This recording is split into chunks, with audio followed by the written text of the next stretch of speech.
300% tax गाडी बाइकहरू हजुरको भेहिकलहरूबाट हटाउँदै छ भनेर चाहिँ अहिले चाहिँ सोसियल मिडियामा एकदम भाइरल भइरहेको रहेछ है। त्यो न्युज एकदम फेक हो।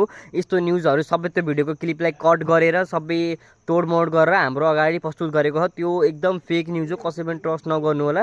यो 300% ट्याक्स अहिले घटाउने कुरा जो चलिरहेको घट्छ भनेर हजुरले सुन्नुभयो, त्यो हदी होइन, त्यो एकदम फेक कुरा। हुन त यो घटेको एकदम राम्रो हाम्रो लागि, बट आई नो सबैहरूलाई थाहा कि यस्तो सरकारले हुनै दिन्न, हुन पनि गर्दैन। किनकि नेपाली जनतालाई सुख त कहिले कुनै पनि सरकारले दिएको छैन या देला जस्तो मलाई लाग्दैन। हेर्नु सिधा कुरा भन्छु, जुन सरकार आए पनि अब के थाहा, अब यो सरकारमा चाहिँ अब केही हुन सक्छ जस्तो मलाई आशा त छ। बट अहिले जो न्युज अहिले फैलिरहेको 300% ट्याक्स हजुरको कार अनि जति पनि भन्सारहरूको उसमा सामानहरूमा सबैमा अहिले घटाइदिने भनेर चलिरहेको, त्यो शब्द एकदम फेक न्युज हो है।